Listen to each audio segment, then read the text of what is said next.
salamat. Malapit rin matapos ang problema ko. Ita-type ko lang yung mga to. Odi, gusto niyo nang kumain? Mamaya na lang, Gov. Baka kasi magulo pa yung mga to eh. Nag-aantay lang yung cheesecake, yung creamy, tapos may blueberry sa ibabaw. Talagang mukhang malapit na matapos yan, ah. Mabuti maraming tumutulong sa'yo. Oo nga, Gov. Pero ako na lang magta-type ng mga to. Siyempre naman, dahil may gagawin pa kaming iba. Okay ba ang cramming, Big Honey? Sorry, Gov. Last time na to. Hindi ko na uulitin. Hindi naman masyadong masama yung cramming na yan, eh. Alam mo, sa buhay ng tao, paglabas niya in the real business world, nakakatulong pa yung cramming ko minsan, eh. For example, may isang couturier. May lumapit na bridal entourage. Bibigyan sila ng isang buong deal. Yung bride, yung groom, yung flower girls, yung mga bridesmaids, yung mga sponsors on both sides. Eh, 1 week kailangan matapos na dahil 2 months in the family way na yung bride. Eh, sasabihin nung couturier, ay, hindi pwede. Madetalya yan. Kailangan 1 month of preparation. Wala yung deal sa kanya kasi merong ibang sasalo dyan na kayang-kaya gawin lahat yun in 1 week. So, syempre, tatanggapin ng couturier ito ng 1 week. Magpupuyat yan, hindi yan matutulog. Maduduling yan sa kakaburda, sa kakabeads. At lahat isusupervise pa niya yung mga ibang kusturera niya. Eh, hindi ko naman gusto maging couturier eh. Hindi lang sa couturier, Big Honey. Oh, sabihin mo na, arkitekto. Merong isang dadating na foreign dignitary na gusto i-impress ng First Lady. Magpapatayo ng building in 1 week. Tayo ang building. Kaya ng arkitekto. Dahil kung hindi gawin ng arkitektong yun, mapupunta yung deal sa ibang arkitekto. Di ba? Yan, kailangan. Kaya minsan kailangan magaling ka sa pressure. And you deliver. Gusto niyo nang kumain? Kain na tayo. Huwag muna tayo kumain. What about me? Can I help? Can I help? Okay na to, Gigolo. Marami ka naman natulong na sa akin. Pinahiram mo na yung mga libro sa akin. You want to help? Yes. Okay. Ito, hanggang dito. Kopyahin mo dito, ha? Kasi isang page na lang naman eh. Okay? Yan. Tingnan mo.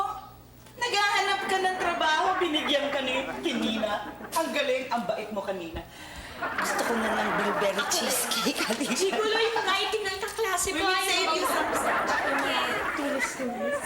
Thanks. Big Honey, doing good na? Hindi pa eh. Pero mami yan, nakita mo busy-busy pa ako dito. Sabihin ko, umapa ka.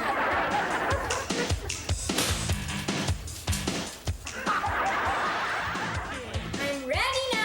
Buong gabi ka itong gagawin. Eh, hanggang hapon pa naman ang submission niya na. Pag hindi ka nakapag-submit, tapos deadline na, naku, lagot ka dahil yan si Mrs. Bakaykay, high Diora kung school natin yan. Everything is ready. Nandito na mga typewriting papers ko. Nandito na yung mga junk foods ko. Ayan, mga snacks ko. Nandito na yung mga research natin. Kaya kung mag-uumpisa ako na walang problema, matatapos ko kaagad to. Alam mo ba kaya magiging problema mo? Eh, hindi ba ready na nga yung lahat? I think wala na akong problema, okay? Kaya, sisimulan ko na to. Brown Ako, paano to? You light up my life. You give me hope to carry on. No problemo. May problemo? No problemo. Gov, mahirap pa rin sa akin dahil madilim pa rin eh. Big Honey, kaya flashlight yan ko, ay kailangan man tapusin yan. Nako, grabe. Ba't naman kasi ngayon pa nag-brown out? Don't worry. Wow. Nandiyan na si Super Kolokoy. Ako nang bahala sa mga itatype mo. Nadinig ko na yan, ano?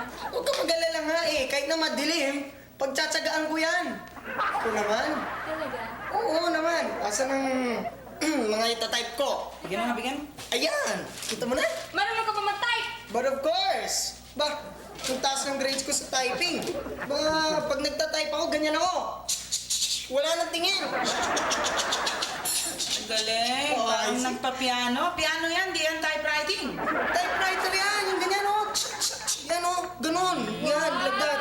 Like that. Okay? Galing mo pala. Of course. Alam mo, thank you, Kolo. Kaya hulog ka talaga ng langit. Ba, anything for you. Gagawin ko kahit ano. Ano na, asa na? Dali, ano, magta-type na ba ako, ano? Oo, sige. Simulan na. Okay, paano ako magta-type kung, okay, yeah. Excuse me, Lucky. So serious today.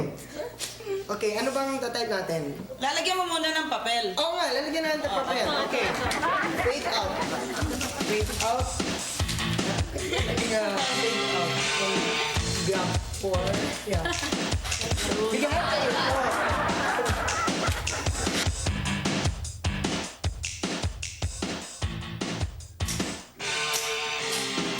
Ayan! Hoy! May ilaw na! Okay. Uy! Kamali ako. O, yan. Oh, tiga. Oh. Ano? Matatapos ka na ba? Oo, matatapos na, patapos na ako. Oh, good! Oo. Ayan. Ayan. 2 na lang. Oh, ikaw sa nang Ano? Ano page? Ayan, sandwich para sa'yo. Thank you. Anong page ka na ba? Wow, page. Page 2. Page 2! 5 oras ng brown out! 5 oras ka na nagtatatype dyan, tapos page 2 ka pa lang? Akala ko ba mabilis ka? Magaling naman talaga ako eh. Nag-aaral ako nito kaya lang kayatang hindi ko na alam eh. Nakalimutan ko yung mga napag-aralan ko. At saka nasanay ako sa electric typewriter eh. Eh, tinan mo naman ito, ang tigas-tigas nito. At saka tinan mo, ba't iba-iba yung mga letra niyan? Ba't hindi na magkakasunod? Alam ko, alphabetical to eh. Umalis ka na nga dyan. Ako na lang dyan, pwede ba? Ako na lang ha? Mabilis pa pala ako sa'yo.